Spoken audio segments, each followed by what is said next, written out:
See Mariah. How are you? Doing well. How are you today? Busy. Oh my gosh. Everybody decided to place their order today. Well, it's better than getting no orders. I know. Yeah, that's true. Can't Yeah. complain. Business is good. Right. Well, good. Well, it's good to Yeah. see you. Yes, All absolutely. right. Well, it's 2:01, so we'll go ahead and get this kicked off. Everybody on here is very familiar names. We got a couple of emails today of people that are traveling, but have told us that they're going to watch the recording on this. So obviously, don't need any introduction, but as always, I want to be sure to give a plug for the Arkansas Economic Development Commission and Arkansas Manufacturing Solutions. We appreciate your partnership. I can't reiterate that enough. You'll hear that all 6 sessions because they're that special to us. So thank you for your participation with the Arkansas District Export Council. Again, we'll remind everyone to please mute your microphones. If you have a question, please feel free to open up your camera, open up your mic, and ask away. And with that, I'll go ahead and turn it over to you, Rudy. Very good. I'll tell you what, Ms. Heidi, would you go ahead and go to the next slide, the Arkansas District Export Council slide? So as it turns out, we are part of a nationwide organization called the District Export Councils, of which there are 60, and obviously this is the one in Arkansas.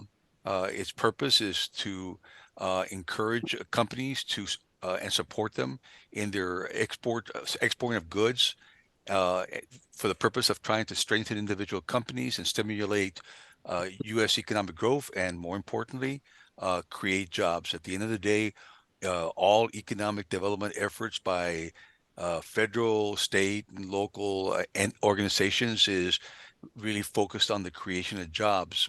And usually companies that export pay their employees more than the average. And so that's always a good thing. Next one.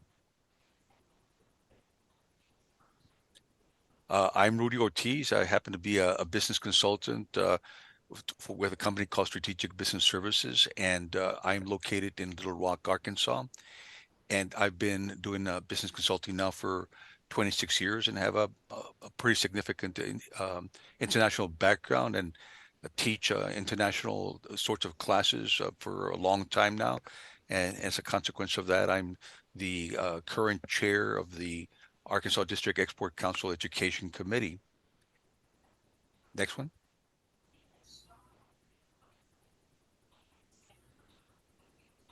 So today we're going to be covering international logistics. And for those of you who have been attending the classes now, I think you know that there's this Grow Your Exports series is a series of 6 classes, and we covered previously getting ready to export, developing customer relationships, building a global infrastructure. Today, once again, it's international logistics, and we'll be covering the payments and financing next, and after that, trade regulations and contracts and legal issues. So we hope that everybody will stay tuned to attend all the classes. And as Ms. Heidi mentioned a little while ago, and I think Jonathan did as well, the sessions are being recorded so that you guys can go and use it as a resource afterwards. Obviously, a lot of information is being provided. You can't write down all the notes. And so we have the recordings so that you can go back and extract whatever information that you need. At the end of the day, we want you guys to be successful exporters, and that means having good information to be able to make sound decisions. Next one. So today we have the pleasure of having Ms. Lori Akers, who is the business development manager for JAS. And she's been in the freight forwarding business now for 20 plus years. She started when she was 12 years old, but she began her career in operations and converted to sales in 2008. And she's got a lot of expertise in everything having to do with logistics, whether it's air, ocean, and exporting and importing. And basically her job is to try to acquire business and for JAS and to help clients with the information they need to be able to make sound decisions about the logistics. And ladies and gentlemen, one of there's a lot of mistakes that you can make in international business, but what I find that people make a lot of mistakes on is in the logistics part. They don't understand things like Incoterms and several other options that are available to them, and wind up making mistakes that cost them over the long run, and sometimes dramatically so. So this particular session is critical information that will allow you to be able to make sound decisions, and at the very least to be able to know, as I always say, to kind of get an idea about what you don't know, so that you know enough now to ask questions. And so, Lori's going to be available after the webinar to answer any questions that you might have. If we don't get to answer them in during the session. So with that, Miss Lori, if you will go ahead and share your screen and take it away.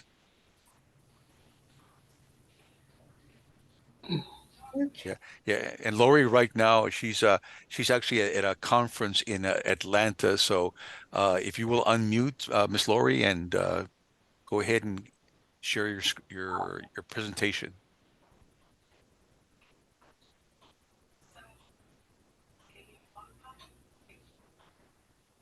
Okay, and you'll need to unmute.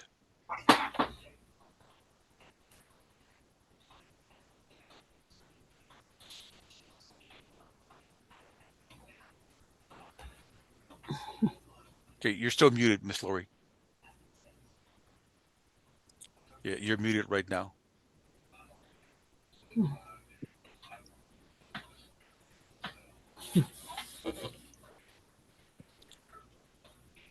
Okay, there should be a button down at the bottom left-hand side, probably, of your screen.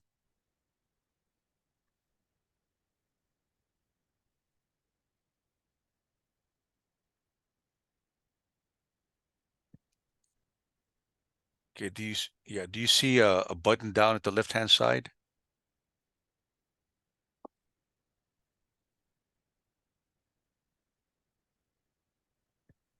How about at the top? If not at the bottom, but my button's down left-hand bottom corner.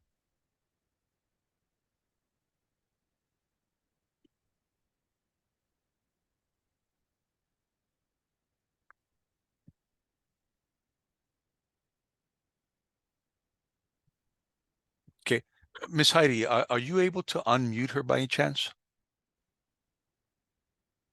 I'm trying. I keep clicking ask to unmute, and I don't know what the Maybe problem Lori is can here. leave and come back, because she was on before. If you can leave and then come She back. was Okay, go she ahead and do was that, not Lori. muted before, and so I don't Yeah. know what happened. Yeah, okay. Now you're Okay, unmuted. I found it. Okay. So There I have we a go. toolbar that is fixed on the bottom of my screen. I believe it may have been hiding the mute button, and I could not get to it. Okay, very good. All right, well, So, go ahead and take it okay. away then. Yeah. Okay. All right. There's Share your always something. Tech Yeah. is great until it I know it's doesn't like, work. woo. You know? All righty. All right, good, great. Okay, here we go. Let me, I closed my PowerPoint. I went to come out. I'm so sorry. We're off to a great start.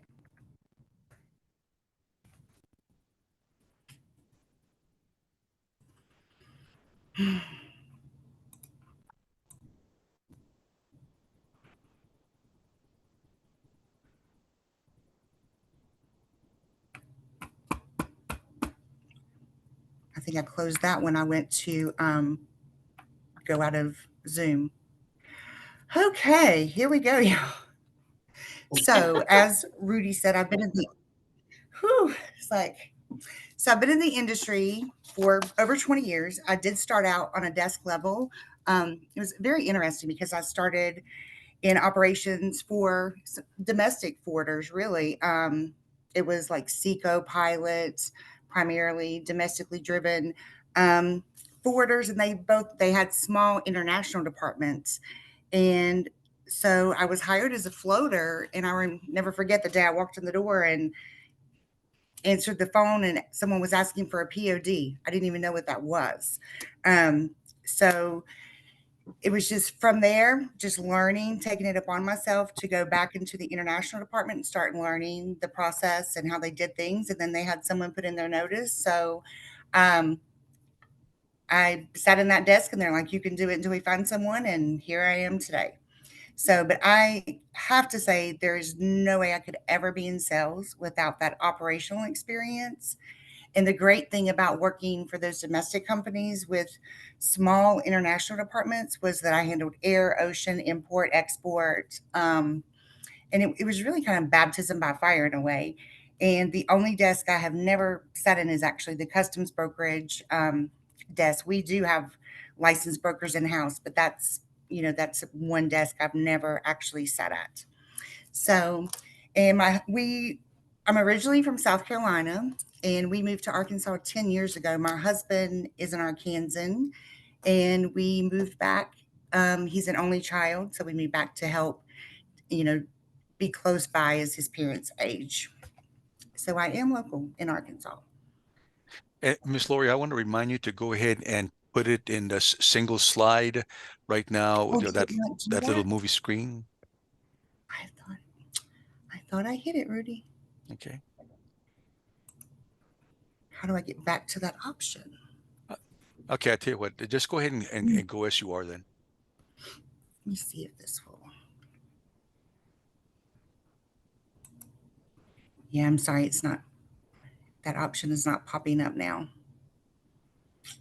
Okay. Sorry about that. So the goal of this section of the boot camp is to give people an overview of the exporting process as far as the international logistics, and hopefully you will come away with a basic understanding, at least enough maybe to know to answer to ask the next question and to kind of know what you need. So in this section, it will teach how to select your mode, identify what you're going to need as far as resources, the documentation, and the risk involved. Okay, and our agenda is the comprehensive plan components, logistics providers, cost of choices, the INCOTERMS, which are incredibly important. That can really, really affect the bottom line on your profit on that. So, and then the documentation again. So as you're getting ready to export, you're going to have to choose a carrier. And we're going to get into a little bit more about what carriers to choose. Do you need a courier? Do you need a freight forwarder? But relationships are incredibly important. You want someone that you can trust, that if you have an issue is going to call you back, and that they're going to have your back. I really do view myself as an advocate and as an extension. I truly want my customers to feel like I work in their company. Like I really try to have an understanding of their business and how they identify shipments and what it takes to build those shipments. And because the more I understand that, the more I can help in the process, and I identify problems before they even happen. So I think that's incredibly important. And the goods, information, and money, it's not just the physical movement, it's the information that's needed, the documentation. And then of course, everyone wants to know how you get paid, right?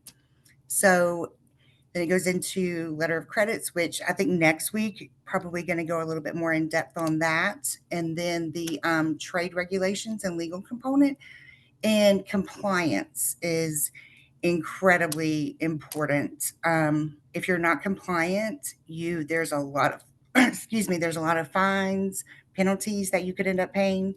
So compliance is incredibly important. And as you grow your export business, I would highly suggest putting together some type of compliance team or assigning one person to the compliance to make sure that everything is good.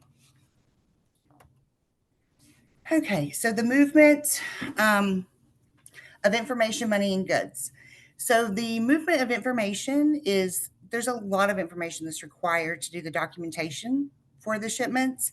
It, depending on which country you're going to, is going to, some of the information that they're going to need is going to vary depending on the country.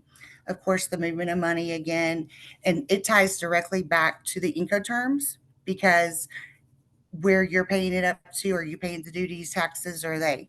And the actual movement of the product. What services do you need? Again, what type of carrier do you need? Courier, freight forwarder, that type of thing. Okay, so when you go to design your program, so you definitely want to plan in advance.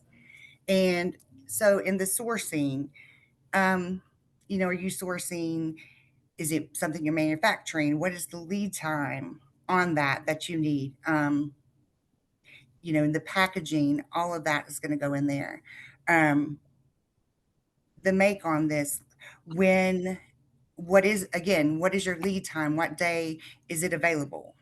And the sell, again, ties directly back to the INCOTERMS. We're going to keep saying that word over and over and over again, because if you call me for a quote, the first thing I'm going to ask you is, where's this quote to? Is it from door to port, door to airport, port to port, airport to airport? And that, again, ties directly back to the INCOTERMS that you've negotiated with your consignee. So, and the fulfillment is, you know, after it's ready and you're ready to ship it out, just what your plan is for that portion. And then when it's ready to go, then you contact a forwarder or courier and get your rates together and then ship it out. And I would like to bring up transit time here, because expectations, ETAs are exactly that. Excuse me, let me drink your glass. ETAs are estimated. And also, when you receive a quote from someone, everyone is different. So make sure that you ask questions, because I know personally for us, and again, the transit time that I'm listing on a quote is tied directly to door to port, or a lot of times, and I put it specifically on there for ocean. Most of the time I put on there port to port. That transit time is only port to port, where there are things that have to happen before it actually sails. There are things that have to happen actually after arrival. So it's not, you know, oh, it's going to arrive Friday, so they can have it Saturday. It typically does not work that way, especially with ocean freight. So that's something to consider, is the transit time, and making sure that your expectations and that the consignee's expectations, you know, that your needs are going to be met with the service that you do choose. But again, all of this goes back, it's kind of a circle. It all goes back to the planning of it. So now when you are deciding how you're going to set up your logistics program, you know, are you going to manage it in-house? And I would say mostly larger customers are the ones who, like the Walmarts and things like that. I mean, some smaller companies, of course, do it in-house. But again, compliance is key. So if you do handle it in-house, you have to make sure that you have all of your I's dotted and T's crossed. Are you using a third party, a freight forwarder, an integrator? An integrator is an asset-based carrier, like a FedEx, UPS, the steamship lines. Like if you were going to go direct to the steamship lines, which you really, unless you have a lot of volume, that's typically not going to happen. Or are you going to use a combination of these, which, you know, if you have some pallets that are going to go freight forwarder, but you also have some small boxes that can go courier. So it could be a combination of these. And then the things to consider with them, the reputation, the customer service. You know, some companies, you can't get anyone to answer the phone. It's all done by email, or you just don't deal with them. Yeah. how many choices do they have as far as modes? Do they offer both air and ocean? Do they have economy and express? There's a lot of different factors there. Coverage, the global coverage. I know, like, we have over 200 offices globally, but not everyone is going to have, that kind of coverage. Yeah. So, Visibility. Lori, got a Yes, question I'm for you. sorry. What is the difference between a third party and a freight forwarder? So to me, so a third party and a freight forwarder could be the same. And so, and that's, so the third party, I mean, there are companies like, what are they? Freight management companies that would set everything up, brokers maybe. I would consider it more of a brokerage type operation, but I see. that could be one of those things to me that's kind of open for interpretation. Okay. We actually had this discussion about 4PLs in our meeting at the sales meeting today. And they said if we went around this room, I would get 15 different answers. And third party is because in some instances, I mean, a freight forwarder could be considered a third party also. But I would say, according to this, that the third party would be more of a broker in between, Got it. is how I, again, interpret that. But Right. that's just my interpretation. Thank you. Welcome. So invisibility, that's incredibly important. So because you want to see every milestone on your international shipments, you're going to want to know, especially if you're paying to the customer's door, has it cleared customs? Because you definitely don't want something sitting at the port or airport and there be an issue that you have not even been made aware of. And that way you can just kind of keep a tab on it. Of course, you want to know when your customer received it so you can get paid if your terms were after they received it. And of course, cost. And it's going to vary from forwarder to forwarder. I always say, get quotes, make sure that everyone's in line. But you also have to make sure you're comparing apples to apples. And the terminology you receive on the quotes can be very different, but we all have different terms that we quote, but typically it's this, we're just using different terminology in-house. Okay. On this one, the modes of transportation. So it could be station to station, door to door, full truckload, LTL, less than truckload. On the ocean, can do port to port. You could do door to port, and that's it. That's all that you take care of. You could just get it to the port at origin. You could get it to the port at destination, or you could do door to door.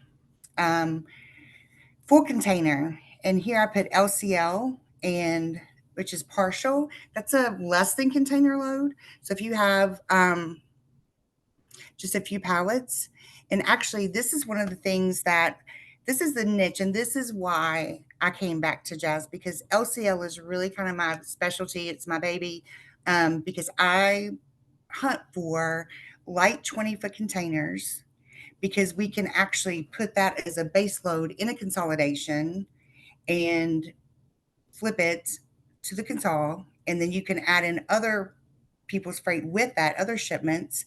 And then you have a full 40-foot container.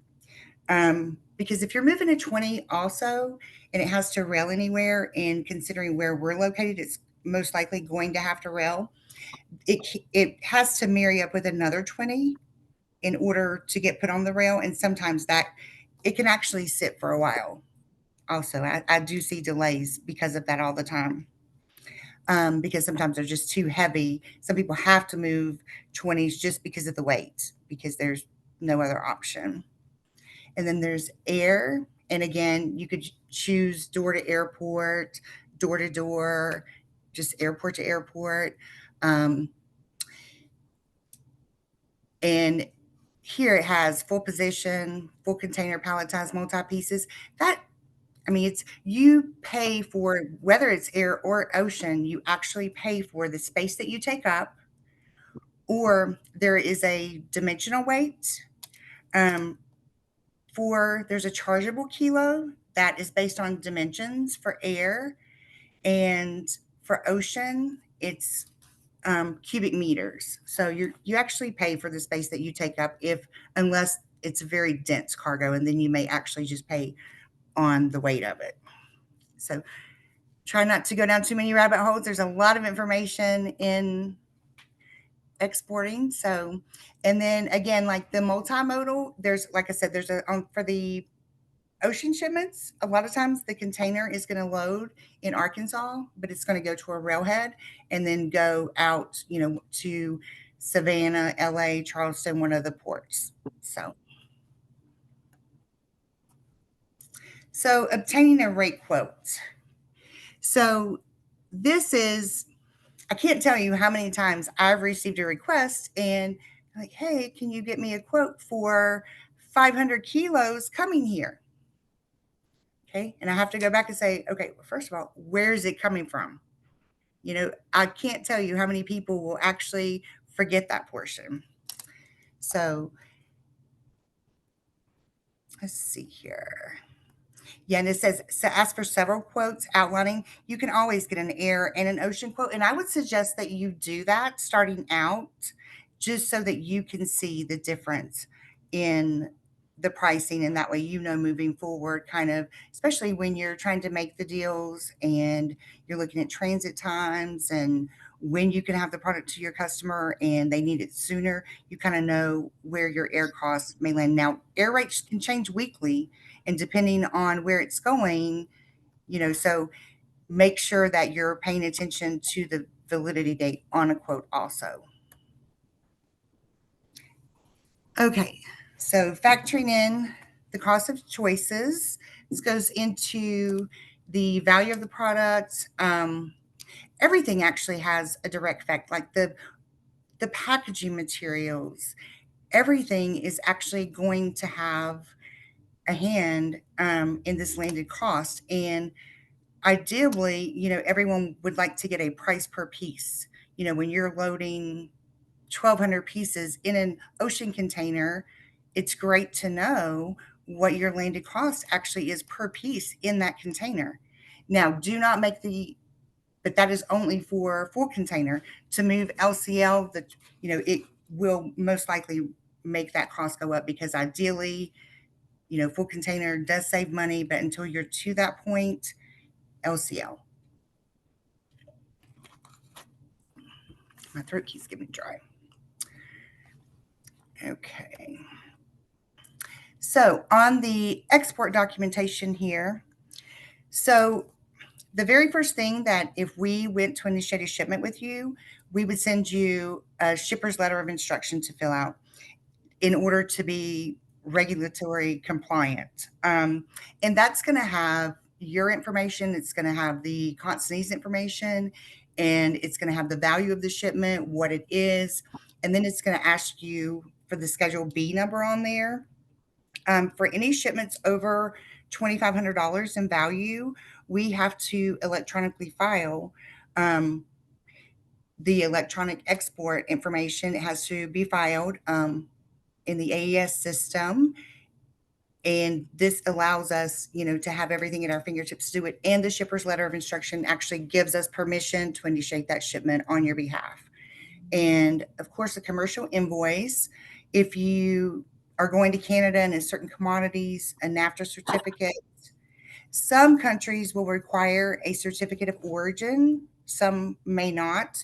That's something you will need to know up front. And of course, packing list. And we would need to know if it's moving on a letter of credit. The information, again, on the documentation, it'll have the importer of record, the commodity description with the value, Schedule B number. And so the Schedule B number and the HTS, the Harmonized Tariff Code. So there are around 9,000 Schedule B numbers And if I'm not mistaken, I believe there's like 18,000 or more of the harmonized tariff code. So the Schedule B number is comes about from the Census Department, and it's a little bit. It does start with the HTS number, but it's not as detailed. The HTS number actually delves into very specific components and certain. It could, for instance, it could say if it's this thickness, and that all goes to the duties and taxes that you're going to pay, the HTS. So they get very, very specific and deep dive on the HTS numbers. So of course, INCOTERMS again, and the payer of duties and taxes, which again will relate right back to the INCOTERMS. The commodity classification. This is kind of what we just discussed on the Schedule B numbers and kind of the difference between the Schedule B numbers and the HTS. And if you do have any questions on that, just please feel free to reach out to me. There is some links I can send you to help you, figure those out. And I'm more than happy to talk you through it also. Yeah, and it's really important to get it right from a couple of different perspectives. Not only because if it gets to the other side wherever you're shipping it to, and they look at it and the number that you gave them, and I'm just being kind of silly here, but is for black patent leather shoes, but when they get over there, it's actually not patent leather; it's just regular leather. Well, those may very well have different custom duties, and so it's really important to get that right. Otherwise, Yes, it could be correct. rejected. It could definitely be held up for some extended period of time. There could be additional penalties. So getting the HTS codes correct is really important. And that is also, a lot of people get confused and believe that that is the freight forwarder's job. It is not. And as a matter of fact, we are legally not allowed. We can help guide you, but ultimately you must do your due diligence. It is the exporter and the importer of records. That is their responsibility to do the due diligence, because customs, while we would be involved, they are actually coming directly to you, and you would be the one receiving the penalty from, of course, unless it's an egregious mistake. However, but we're using the information coming from the exporter or importer, and it's just incredibly important to do your due diligence and to make sure. Don't just randomly go choose something because it looks like it could be right. Take the time Yeah, to go through and make sure that it is. That's really true. And for those of you who perhaps aren't aware of this, the codes, there's actually a total of 10 numbers, but all the different countries have agreed on the first 6. So if we're talking about shoes, whether we're talking about Germany and the United States or Egypt and Germany or whatever, those countries have all agreed that shoes are a certain description, and usually the first 6 out of 10 numbers will give that very general sort of classification. But then if we're talking about black patent leather, well, that's the next 4 numbers, right? And so that's where it gets from the general to the specific. And once again, if you get it wrong, it can cause a lot of serious problems. Yes, it is much better to do it correctly the first time on the front end, because you do not want to have an issue and with customs in another country, because as long as that shipment is also tied up, it is going to be racking up storage, and it can really be very costly. Okay. In fact, Lori, this is a very good point. I had a client in Oklahoma. The end user was in Pakistan. Mm-hmm. Here in the US, they have this HTS code. It made it more expensive to land in Pakistan. The customer came back and said, no, you need to use this HTS code, just a deviation of 1 number. So what we decided, let the Pakistani guy to his customs officer get a letter confirming that we can use that. Mm-hmm. Well, finally, the Oklahoma customer said, yep, we confirm it with both custom brokers in the US and the custom brokers in Pakistan before they put it on the invoice. It saves them a ton of money. So that's very important. It really is. It's one of the most, I mean, there's, it's all important, but the Incoterms and the HTS, I would say, are some of definitely points that, again, you want to go very in depth with to make sure. You can go to the U.S. Customs people, and they will give you a letter. Once you send them pictures and whatever Mhm. information you have, they will give you a letter that they consider this widget. Let me also say you can do, and that is great to do if someone has the time and wants to do that, to go to customs directly and help them if they're having issues classifying it. But just because you have done your due diligence and you are absolutely sure that that is the HTS number, it could arrive in another country and they not agree with that HTS number. I have seen that happen a couple of times when it absolutely, according to everything that we see, read. But, again, that's interpretation for a customs officer in another country, and some things you just have no control over. That's very, very rare. Let me say that. Okay. So going to freight insurance and declared value. You do need to understand that the declared value is only the value of the shipment is listed on the documentation. However, that is not freight insurance. And you want to make sure that you're taking out all risk insurance when you do buy it. We just had, I believe there was a vessel last week actually stolen over in the Red Sea. It was pirated, and the entire vessel gone. And I don't know, it's going to be interesting to see what happens out of that. I am drawing, what is it, Rudy, the general average. Sorry, I was drawing a blank for a second, because the steamship lines can come in and declare general average. And that means that every single person that was on that vessel, if there's a fire or if containers were thrown over to save the vessel, then they can declare general average.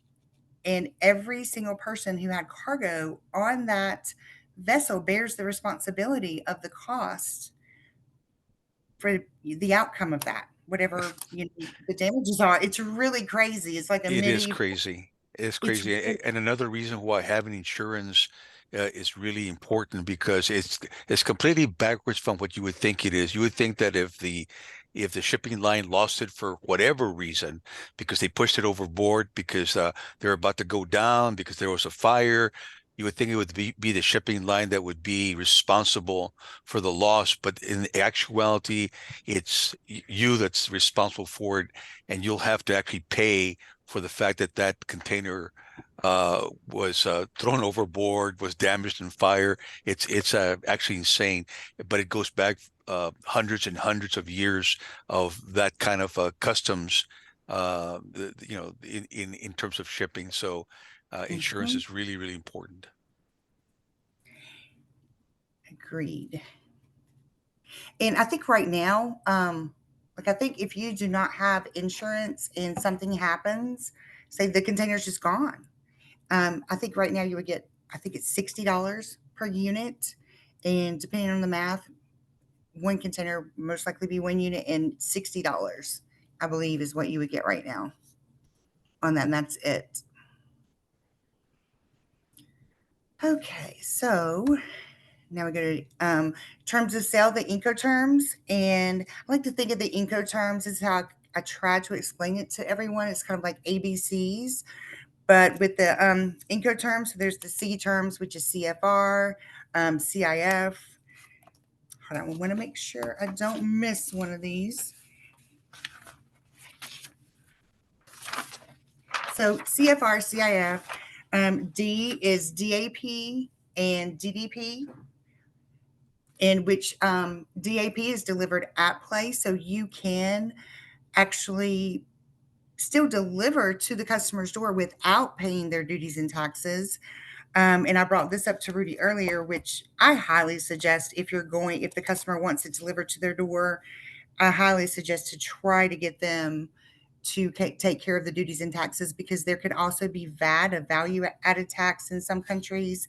And in a lot of the cases, the consignee can actually get that back if they are filing the entry, if they are the importer of record. But you, as a foreign entity, a foreign importer of record, will never recoup that money. So, that's my suggestion, if at all possible. And then so whenever the CFR, CIF, DAP, DDP, E is X Works, and F is FCA and FOB. And those are the main ones. There are some others. Honestly, there are a couple I've never seen in my 20 years of handling international shipments. So to that point, Lori, what would you say are the top 5, 6 terms that you have seen being used? FOB, absolutely. And FOB is technically an ocean term, but we see it on air all the time also. And people not being, need to be, again, like I've heard you say, Rudy, be specific, because FOB what? So that can also be very vague if not used correctly. And I know when you're making the contracts and all that, it's stated in there. But as far as moving your freight, now if you call me and say it's FOB, I'm going to quote from, let's say on import, for instance, I'm going to quote from like the port of origin up to your door here. And so you do see DAP and DDP, honestly, not a tremendous amount. I would say there's probably about a 75% FOB, and like CFR, CIF. Those are the main ones. And Lori, one of the things that it's really important to understand is that each one of these different Incoterms mean different things. One could mean that the liability for whatever happens to it would end at the shipper's door, and so that you as the buyer of the product, you have the liability from the shipper's door all the way to your door. It could mean an additional part of the terms could be pertaining to insurance. Who's paying for the insurance? Who's responsible for the insurance? So each one of these different terms have different components that deal with not only like how you're going to get it from point A to point B, but who holds the liability from point A to point B, or possibly point C, the insurance, who's responsible for the insurance. So it's a multitude of things that are covered within Incoterms. So you really need to understand what it is that you want and choose the right Incoterms to make sure that you are covered the way that you think you are. Correct. And also I wanted to say I have some mouse pads too that have the Incoterms on them, that I've just ordered from my corporate office, that if anyone would like any of those, reach out to me and I'll be more than happy to send you some. Those are kind of nice to have because it's just there, it's on the desk already. Yeah, and we are going to have a standalone class on Incoterms later on. This is a pretty complex and vitally important topic that deserves its own class, and so we will have one later on. Absolutely. Okay, labeling and packaging. And let me tell you, this is the very first question that if you do have a shipment that's damaged, I'm just making sure my computer is charging. If you do have a shipment damage, the very first question the insurance company, and we're going to ask, is how was it packaged? Because that is the number one rule for international packaging, is it must be, it must be packed to withstand, it's going to be touched a lot. Air freight, LCL cargo, there's a lot of touch points. It's going to be loaded, unloaded multiple times, most likely, and it needs to be packaged to hold up to that. And the last thing that you want to do is go through all this planning and prep and, headaches of learning all this and the documentation and the stress and the worry, and the shipment get there and be damaged. And it was, and then you have to do it all again. Yeah. Hey, Lori, just to make sure that we don't have a problem, and only because we've seen it before, make sure that your computer is actually plugged in to the transformer, because if it's just battery operated, it could go. It It could is. go. It's Okay. plugged in. Okay. Great. I'm having to hold the little thing because the port is getting loose, I guess, on my computer, and it's not Okay. That's wanting. why it's So I'm tripping. having to. That's why I keep looking over there to making sure the little light's still on. All right. Thank you. Okay. So, but yes, make sure that your packaging is secure, that it's good. And let's see, use strong containers. Someone was telling me about how there was a customer, they had a pallet and they built a crate around it, but they didn't attach the pallet on the inside to the crate. So what happened is it was an air freight. So when it's being loaded and unloaded and moving, the machinery inside was hitting against the insides of the crate and damaging it. So make sure that it's, everything is secure. Yes, and this says avoid product and brand names on the outside of the boxes. You do want to make sure that there is identifying marks on there, that the consignee's information. You could put what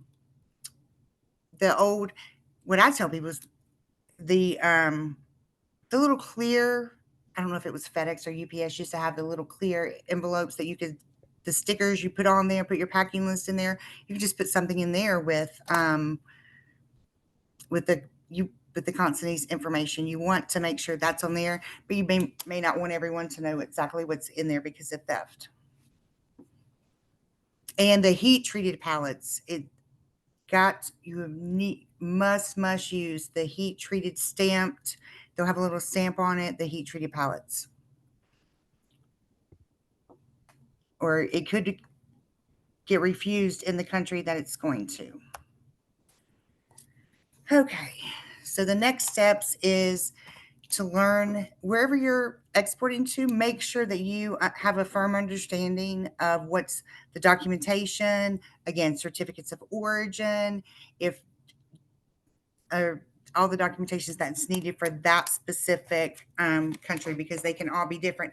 And I also wanted to say on the documentation, you can have a telex bill of lading or an original bill of lading. So the only time I suggest people to have an original bill, original bill of lading is, of course, letters of credit. You're going to need originals. They're going to have to go to the bank.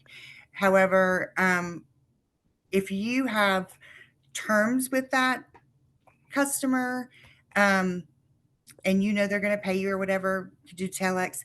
If they pay you in advance, do telex. The only time I would suggest to have an original is if you are waiting on payment and that can hold the goods up where the customer cannot get them until they pay you, because you will physically have to courier the ocean bill of lading to the destination country, because we will create the original bills of lading and send them to the shipper, and you'll send them to the consignee is how it works a lot of times. You'll hold on to those until it's time to send them.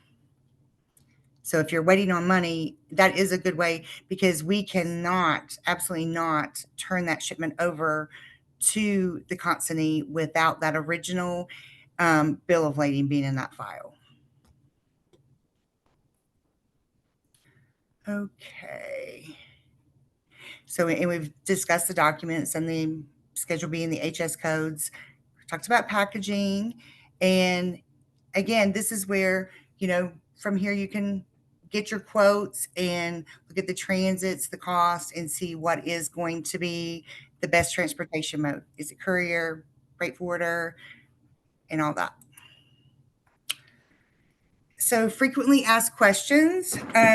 Where can I locate the current tariff code for my commodity? And Rudy said it also. And there are some sites Personally, I use the Customs and Border Patrols. I go to the CBP site all the time to help people and just go directly there.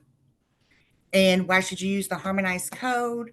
Again, it classifies it correctly to help the consignee and the Schedule B number also. What is the information about the commodity is written on the airway bill needs to be repeated on a commercial invoice. Everything has to match. You know, if it you want the descriptions to match, and it's the commercial invoice is actually going to be submitted to customs, whether electronically, the information off of there, or sometimes they actually want to see it, a paperless copy most often. But that is directly ties to customs. Are electronic documents acceptable? In most situations, yes. Again, there are a few situations like letters of credit, or again, if you want an original bill to be sent to the client. So, but I think those are really about the only times that electronic documents, can't be done. When should I consider a multiple piece shipment versus a palletized shipment? So I just tell people around 75 kilos is where I think you should swivel from a courier service to a freight forwarder. And again, go out and get quotes. But that is typically where we see that break to where we become very competitive. And the courier services a lot of times get extremely high, on the palletized freight. So that's where that break is, around 75 pounds or 75 kilos. I'm sorry. Okay. So, and there are all types of solutions, and depending on who you use, again, there's FedEx here for the small parcels. The freight solutions, they do also have a freight forwarding side. The fast cycle solution, so here, visibility. So it's all, there's a lot of different solutions and services that are available to make sure that all your needs get met. Clearance, automation, and it's endless kind of. So on the export documentation, this is a good example of what wording to use, what wording not to use. Like this part number down here, how would customs, they would never know what that is. Now you can add it beside. I do see part numbers on commercial invoices quite a bit. But you do have to put a very clear, precise, good description of that product. Because again, that also falls in line with, you don't want customs to look at this product and think that the HTS code that you've chosen does not match the product. You want to have those correlate. I think that's pretty self-explanatory on that one. So now when you go out for a rate quote, these are this is the information we're going to need. What is the commodity? Is it hazardous? Is it non-hazardous? The volume, which is so the dimensions of it, so we can calculate the volume. And this ties back to the air freight and the LCL that we discussed. I said the weight or measure, whichever is greater. Like the LCL is going to be based on cubic meter, and the air freight could have a volume, a chargeable weight to it.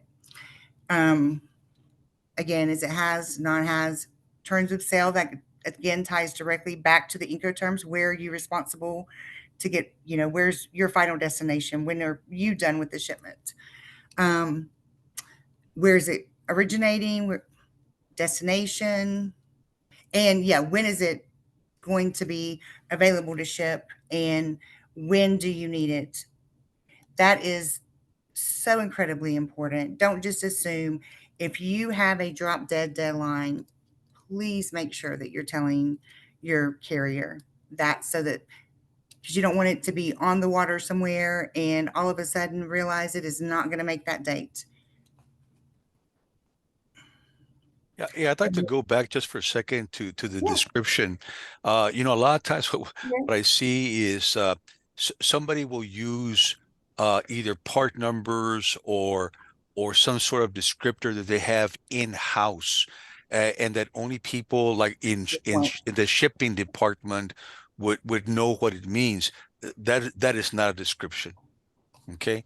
A description is where anybody off the street would, if you said, white cotton t-shirts, men's white cotton t-shirts, anybody looking at there's no secret language there. Anybody who sees that will understand what this product is. But often what I see is somebody will have some technical term uh for that's kind of in-house technical term with an in-house part number to describe the good. That is not going to work. Okay, you have to make sure that it is very, very clear that anybody who is not an insider would know what it is. When they look at the product and when they look at the description, they would know exactly what we're talking about. Yes. Agreed. And then goes to the tools and resources that the deck has put on here, which all of these are very good. They're great resources. The guide to exporting, and that is on Amazon. It's on here. Okay. And the Dictionary of International Trade. I had some of these at one point. I'll have to look and see if I still have any of these left. I don't think I do. And the INCOTERMS, again, I haven't been to this site, Rudy. I'll have to go check that one out. Okay. Well, Ms. That's Lori, as it turns out, we need to go ahead and get to the Q&A to see if people have any questions that they want to direct to you. So if you do, please go ahead and unmute and ask your question.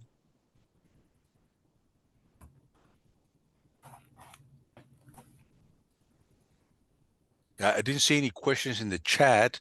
I thought somebody might raise their hand or ask whatever question you might have. Now, Heidi has gone ahead and sent on the chat, put two websites, two YouTube websites of past Incoterm webinars that we did, and if you will go to those YouTube links, you'll get a lot of great information about Incoterms. As I said before, we are going to have another class on that topic because it's very complex and there's a lot to know. But if you need information sooner than that, going to our YouTube channel and extracting those videos from the previous ones will work for you. And once again, if you still do not have the information that you need, you can either contact Lori and ask her some questions, or you can contact me, and I'll be happy to answer whatever questions that I can and get to resources that might have even more expertise. And so with that, I'm not actually seeing any questions. Heidi, do you see anyone? No, I don't. Yeah. Oh, here's one. Oh, David Noah. Yeah, Tommy Faulkner. Yes, you're right. David Noah does do a lot of webinars about Incoterms, about Absolutely. He's a documentation. great resource. Yeah, Shipping Solutions is his website, and that is a fabulous. write that He one has an down. excellent blog. In fact, he sent today a list of resources for compliance for international trade. So Good. Yeah, and we're actually going to have David on in a couple of months, but on a different topic, not Incoterms. But in any case, yeah, he is a great resource as well. All right. Well, Ready for the door prize? yes, let's do her. Okay, well, I actually got it together this time. We can. Let's see if I can share my screen.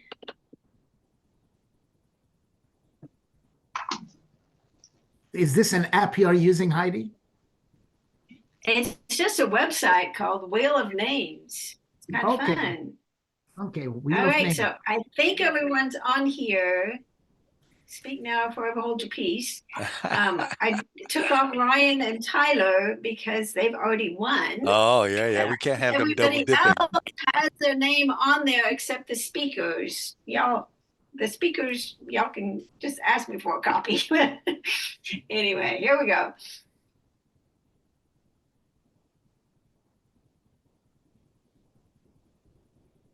All right. Well, it's not spending very much, is it?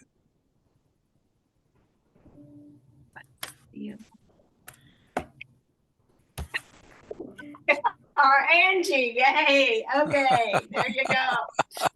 All right.